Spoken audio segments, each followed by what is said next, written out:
समाज में बदलाव कैसे होगा ये सरकार चिंता करती है, लेकिन कुछ लोगों को राजनीति निगेटिविटी करते रहना है, उसमें ही उनको राजनीति दिखता है, तो शायद दुर्भाग्य है। तो जब सर्वदलीय बैठक ने तय किया शराबबंदी का, उस समय उनका मुंह क्यों नहीं खोल रहा था?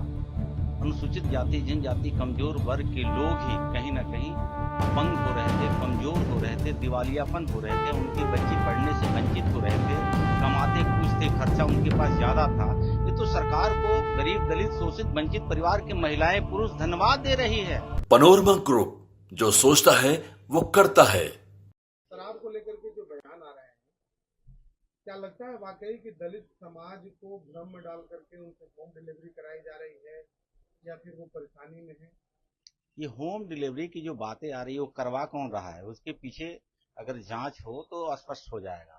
जिन लोगों की मानसिकता ये दिख रही है, दलितों को बदनाम करने का एक साजिश और षड्यंत्र चल रहा है। ये खास करके अगर शराब से अनुसूचित जाति जनजाति कमजोर वर्ग के लोग ही कहीं ना कहीं अपंग हो रहे थे, कमजोर हो रहे थे, दिवालियापन हो रहे थे, उनके बच्चे पढ़ने से वंचित हो रहे थे, कमाते कुछ थे, खर्चा उनके पास ज्यादा था। ये तो सरकार को गरीब दलित शोषित वंचित परिवार की महिलाएं पुरुष धन्यवाद दे रही है कि राज्य के मुखिया आदरणीय नीतीश कुमार जी की ये सोच गरीबों के प्रति स्पष्ट दिखा। शराबबंदी करके गरीबों को मुख्य धारा में जोड़ने का जो सरकार की पहल थी, गरीब तो उसको धन्यवाद दे रहे हैं। रही बात शराब पर राजनीति करने वाले लोगों को, तो जब सर्वदलीय बैठक ने तय किया शराबबंदी का, उस समय उनका मुंह क्यों नहीं खोल रहा था? उस समय तो उन लोगों ने समर्थन किया है। रही बात सरकार की, तो इस तरह सरकार जब चिंता जाहिर करती है जनहित के लिए, समाज हित के लिए, तो ये सर्वोपरि समाज निर्णय जो होता है जनता के हित में होता है। लेकिन आपको लगता है कि शराबबंदी कानून से दलित समाज परेशान हो रहा है? कि दलितों को पकड़ के जेल में बंद किया जा रहा है, अगली जाति और बड़े लोगों को जेल में बंद नहीं किया जा रहा है, उन पर कार्रवाई नहीं हो रही? शराबबंदी में अगड़ा पिछड़ा, बैकवर्ड फॉरवर्ड, गरीब दलित नहीं होता है। जिन लोगों ने बिहार को 15 साल में बैकवर्ड फॉरवर्ड को आग में झोंकने का काम किया, वर्ग संघर्ष कराया, आज उनको सत्ता से बाहर जाने की चिंता सता रही है।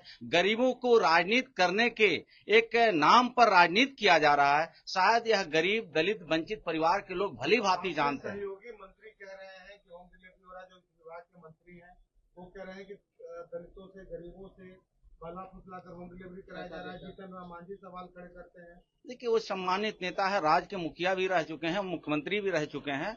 मेरा मानना है अगर यह समाज शिक्षित नहीं होता तो ये कामों में लगता नहीं। कमजोर व्यक्ति जो होता है तो सबसे पहले हम शिक्षा की तरफ जाते हैं। परम पूज्य बाबा साहब अम्बेडकर जी ने शिक्षा की तरफ जोर दिया। आखिर यह समाज के लोग, अनुसूचित जाति वर्ग के लोग अशिक्षित क्यों था? आज यही एनडीए की सरकार, राज्य के मुखिया मांझी जी और रत्नेश सदा के बयान से आप सहमत हैं? कि रत्नेश बाबू हमारे मंत्री हैं, आदरणीय बिहार के पूर्व मुख्यमंत्री जीतन राम मांझी जी हैं। अगर कहीं न कहीं कुछ उनकी ये ध्यान में बातें आई है, आपके माध्यम से जनता को उजागर करने का उन्होंने काम किया, लेकिन इसके पीछे जो राजनीति करने की कुत्सित मानसिकता दूसरे लोगों को दिख रहा है, उनसे मैं कहना चाहता हूं, आपने समर्थन किया था ना शराबबंदी का, उस समय आप क्यों नहीं बोल रहे थे? शराबबंदी सर्व दलीय बैठक में निर्णय लिया गया था। अगर इस तरह की कोई बात आती है तो हमारा शीर्ष नेतृत्व इस पर फिर बैठेंगे, इस पर विचार करेंगे, सर्वदलीय बैठक में ये निर्णय कुछ लिया जाएगा।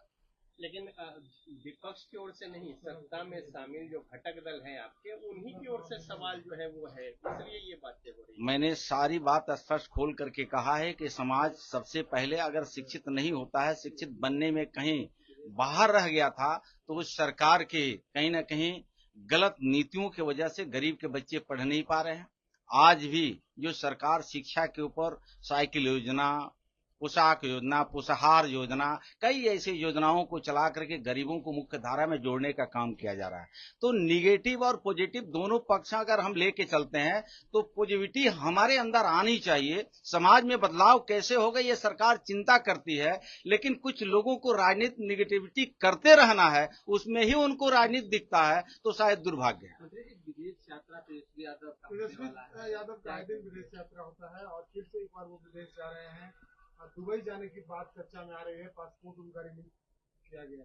बिहार की जनता जब देख रही है कि इनसे कुछ भला होने वाला नहीं है, माता पिता इन 15 साल में भला नहीं कर पाए, तो जनता का जनादेश अगर एनडीए के पक्ष में है, इसलिए वो बार बार बिहार से बाहर ही रहना पसंद करते हैं। जनता उनको कभी स्वीकार करने की स्थिति में नहीं। 200 यूनिट बिजली देने का दावा कर रहे हैं सरकार बनती है। जनता के लिए सरकार समर्पित है। वो देश की सरकार या राज्य की सरकार, एनडीए की सरकार, ये जनता के लिए सर माथे पर, जनता की कौन सी आवश्यकता है, देश के नेता नरेंद्र मोदी जी और राज्य के नेता नीतीश कुमार जी जनता के लिए अपने परिवार को नहीं, जनता को सर्वोपरि मानते हैं। बाकी दूसरे दल के लोग हैं, जनता बाद में, राज्य बाद में है, देश बाद में है, उनका परिवार पहले है।